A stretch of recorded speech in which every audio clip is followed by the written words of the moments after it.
नमस्कार दोस्तों, हमारे आयुर्वेदा उद्धार चैनल में आप सभी का स्वागत है। इस चैनल के माध्यम से हम आयुर्वेदिक क्लासिकल एवं पेटेंट दवाइयाँ जो कि प्रतिष्ठित आयुर्वेदिक कंपनियों द्वारा निर्मित हैं, उनकी विभिन्न दवाइयों के उपयोग एवं गुणधर्मों की जानकारी हम आपको देते हैं। कृपया इस चैनल को सब्सक्राइब करें एवं लेटेस्ट अपडेट्स के लिए बेल आइकॉन को दबाएं। नमस्कार दोस्तों, आज हम च्यवनप्राश अवलेह यानी कि सादा च्यवनप्राश की बात कर रहे हैं। च्यवनप्राश अवलेह अग्नि और बल का विचार कर क्षीण पुरुष को इस रसायन का सेवन करना चाहिए। बालक, वृद्ध, क्षत क्षीण, स्त्री संभोग से क्षीण, शोष रोगी, हृदय के रोगी और क्षीण स्वर वालों को इसके सेवन से काफ़ी लाभ होता है। इसके सेवन से खांसी, श्वास, प्यास, वात रक्त, छाती का जकड़ना, वात रोग, पित्त रोग, शुक्र दोष और मूत्र दोष नष्ट हो जाते हैं। यह बुद्धि और स्मरण शक्ति वर्धक तथा मैथुन में आनंद देने वाला है। इससे कांति, वर्ण और प्रसन्नता प्राप्त होती है तथा मनुष्य बुढ़ापा से रहित हो जाता है। च्यवन ऋषि इसे खाकर बूढ़े से जवान हो गए थे, अतः इसका नाम च्यवनप्राश हुआ। यह फेफड़ों को मजबूत करता है, दिल को ताकत देता है, पुरानी खांसी और दमा में बहुत फायदा करता है तथा दस्त साफ लाता है। अम्ल पित्त में यह बड़ा फायदेमंद है, वीर्य विकार और स्वप्न दोष नष्ट करता है, राज्य क्षमा में लाभकारी है एवं बलवीर्य, कांति शक्ति और बुद्धि को बढ़ाता है। बच्चों के अंगों प्रत्यंगों को बढ़ाता है। दुबले और कमजोर बच्चों को हष्ट पुष्ट एवं मोटा ताजा बना देता है और उनका वजन भी बढ़ा देता है। उत्तम च्यवनप्राश देखने में गहरे लाल रंग का सुगंधित, मीठा और आंवले के खट्टे मीठे स्वाद से पूर्ण होता है तथा दांतों में बंसलोचन की किरकिराहट या जलांध की गंध मुंह में नहीं आती है। च्यवनप्राश केवल बीमारों की ही दवा नहीं है, बल्कि स्वस्थ मनुष्यों के लिए उत्तम खाद्य भी है। जवानों की अपेक्षा वृद्ध इसका उपयोग अधिक करते हैं। ऐसा करने से उनका पेट साफ रहता है तथा भूख लगती है। रस, रक्तादि धातुएं पुष्ट होने से शरीर में शक्ति का संचय होता है, स्मरण शक्ति तथा शरीर में स्फूर्ति की वृद्धि होती है। किसी किसी की धारणा है कि च्यवनप्राश शीत ऋतु में ही सेवन करना चाहिए, परंतु यह सर्वथा भ्रांति है। इसका सेवन सभी ऋतुओं में किया जा सकता है। ग्रीष्म ऋतु में भी गर्म नहीं करता, क्योंकि इसका प्रधान द्रव्य आंवला है जो ठंडा है और पित्त को खत्म करने वाला है। सिर्फ आंवले का ताजा फल प्यास को शांत करने वाला, पेशाब खुलकर लाने वाला तथा अनुलोमक है। बाहरी और भीतरी प्रयोग में शीतल होने से आंवला पित्त को शांत करता है। गर्मी या पित्त प्रकोप से यदि हृदय में धड़कन और शूल हो तो च्यवनप्राश का सेवन करना चाहिए। पैत्तिक विकारों में इसे धारोष्ण या गर्म करके ठंडा किए हुए दूध के साथ देना चाहिए। रक्त प्रदर, खूनी बवासीर, नक्सीर फटना, पेशाब के रास्ते खून और पीप जाना आदि पित्त प्रकोप जन्य रोगों को शांत करने के लिए इसका सेवन किया जाता है। ग्रीष्म ऋतु में गर्मी से बचने के लिए च्यवनप्राश का सेवन करना बहुत अच्छा है। पुराने रोगियों या रोग छूटने के बाद रोगियों की निर्बलता दूर करने के लिए इसका प्रयोग बहुत लाभप्रद है। आंवले में जितनी अधिक मात्रा में खाद्योज यानी विटामिन सी रहता है, उतना संभवतः किसी दूसरे फल में नहीं होता है। ताजे आंवले के रस में नारंगी के रस की अपेक्षा 20 गुना अधिक विटामिन सी रहता है। एक आंवले में 1.5-2 संतरों के बराबर विटामिन सी रहता है। फल और सब्जियों को गर्म करने, पकाने या सुखाने से के विटामिन नष्ट हो जाते हैं, परंतु आंवला इस विषय का अपवाद है। पकाने या सुखाने पर भी इसके विटामिन नष्ट नहीं होते हैं। यही कारण है कि जो ताजे आंवले का च्यवनप्राश नहीं बना सकते, वे सूखे खाद्योज नष्ट नहीं होता। विटामिन सी ज़्यादा होने से ही इसका प्रभाव पाचन संस्थान पर स्थायी रूप से पड़ता है। महास्त्रोत की प्राचीरों में बल आता है। पाचक रसों की उत्पत्ति पर्याप्त मात्रा में होती है। अंत्रों द्वारा पाचन, शोषण और मलों का निहरण नियमित रूप से होता रहता है। फेफड़े पर भी इसका प्रभाव बहुत पड़ता है। अतएव खांसी, श्वास, राज्य क्षमा और अक्षत आदि में इससे काफी लाभ होता है।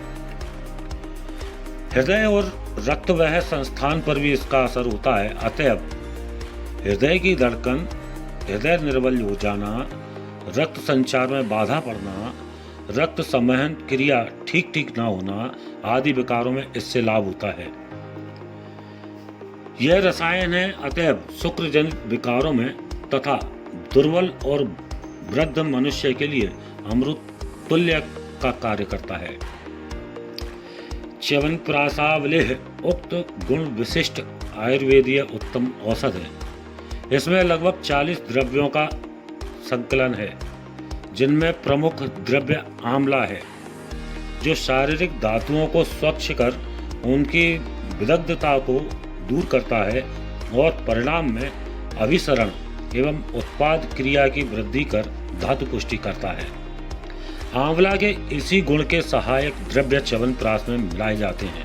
अतः इस एक ही औषध से क्षय की प्रारंभिक अवस्था में उत्तम लाभ होता है। यदि सिर्फ च्यवनप्राश ही देना हो तो 2 से 3 तोले की मात्रा में दें। इसमें सारक गुण होने से जितना कोठा मुलायम है, उन्हें इसके प्रयोग से 2-3 दस्त हो जाते हैं, किंतु इससे कोई हानि नहीं होती। कुछ दिनों के बाद ज़्यादा दस्त लगना अपने आप ही बंद हो जाता है। जिनका कोठा सख्त हो या जिन्हें मलावरोध की शिकायत हो, उन्हें चाहिए कि दिन में च्यवनप्राश की मात्रा कम लें और रात्रि में अधिक लें। इससे प्रातः खुलकर दस्त आता है। उक्त अवस्था में यदि अजीर्ण, आधमान आदि विकार हों तो उनके विनाशार्थ भोजनोत्तर 2 तोला द्राक्षा सब बराबर जल मिलाकर सेवन करना चाहिए। शारीरिक धातुओं एवं इंद्रियों की शक्ति घट जाने से उसी प्रमाण में पंचेंद्रिय की शक्ति का भी नाश होता है और ठीक समय पर आहार न पचना, खट्टी डकारें आना, कंठ में जलन, दाह होना, मुंह में कफ लिपासा मालूम होना, प्यास, जी मिचलाना इत्यादि लक्षण उपस्थित होते हैं। इस अवस्था में प्रातः, सायंकाल च्यवनप्राश तथा भोजन के बाद द्राक्षा सब के सेवन से बहुत लाभ होता है। इससे आभ्यंतरिक धातु पोषण कार्य को भी मदद मिलती है। क्षय की इसी प्रारंभिक अवस्था में च्यवनप्राश के साथ मुक्ता भस्म, प्रवाल भस्म तथा मृगसंग आदि भस्मों का भी उपयोग किया जाता है। इन भस्मों का मुख्य गुण अन्न पाचन करना तथा पंचेंद्रिय और रस रक्तादि धातुओं की अस्वाभाविक विकारी अम्लता तथा विषमता एवं क्षीणता को नष्ट करता है। मौक्तिक और प्रवाल में ये गुण विशेष पाए जाते हैं, परंतु ध्यान रहे पाचन क्रिया को सुधारने के लिए मौक्तिक भस्म, शंख भस्म या कपदर्क भस्म का प्रयोग करना हितकर है और विदाहावस्था के प्रतिकारार्थ मौक्तिक या प्रवाल भस्म का प्रयोग लाभदायक है।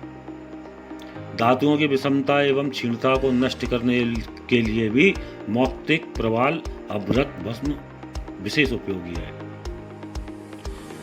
ध्यान रहे धातु क्षीणता की अवस्था में च्यवनप्राश विशेष गुणदायक है, परंतु यदि क्षय रोग ने अपना पूर्ण रूप धारण कर लिया हो, अर्थात ज्वर, कास आदि उपद्रव पूर्ण रूप से उत्पन्न हो गए हो, तो च्यवनप्राश से उतना ठीक ठाक लाभ नहीं होगा।